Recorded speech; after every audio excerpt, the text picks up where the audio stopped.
Assalamualaikum warahmatullahi wabarakatuh. Halo semuanya, perkenalkan nama saya Muhammad Taufikur Rahman. Saya berasal dari Pondok Pesantren Madrasah Aliyah Ummul Qura. Saya di sini ingin menyampaikan resensi dari buku Dikta dan Hukum yang berjudul Saat Hukum Logika Kalah oleh Ketulusan Rasa. Buku ini ditulis oleh Dian Farah dan diterbitkan oleh Lovable dan Asoka pada tahun 2021. Memiliki tebal halaman sekitar 388 halaman dan memiliki ukuran 19 cm. Beberapa pertemuan bukan diciptakan untuk disatukan, melainkan untuk saling mendewasakan sebelum akhirnya dipisahkan oleh waktu. Itulah inti dari Dikta dan Hukum, sebuah narasi karya Dian Farah yang bermula utas dari viral media sosial yang sekarang menjelma menjadi kisah paling menyayat hati dalam literatur roman remaja Indonesia. Dikta dan Hukum adalah salah satu cerita yang berawal dari fenomena alternatif universe dalam kurung AU yang viral di media sosial Twitter yang sekarang dibukukan. Cerita ini berpusat pada hubungan perjodohan antara dua karakter yang memiliki sifat yang sangat berlawanan, yaitu Dikta yang disiplin dan Nadira yang ceroboh yang perlahan saling melengkapi. Cerita ini tidak hanya berfokus pada romansa remaja, tapi juga perjuangan melawan penyakit kronis.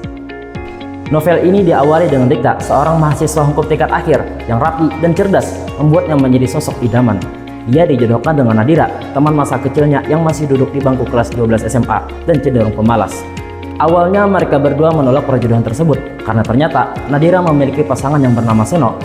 Namun, seiring berjalannya waktu, Nadira mulai memiliki perasaan terhadap perhatian dan sifat dewasa Dikta. Konflik memuncak ketika terungkap bahwa Dikta mengidap penyakit ginjal yang sangat parah dan membuat umurnya diperkirakan tidak lama lagi.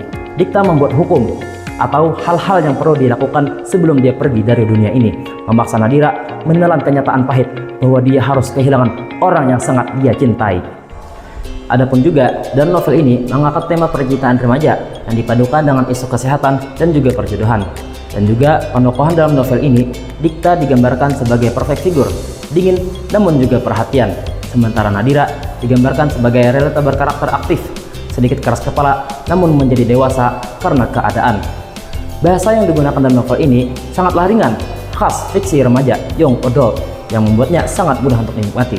Dan juga alur yang dibawakan adalah alur maju yang fokus pada perasaan Nadira dan juga menurunnya kesehatan Dikta.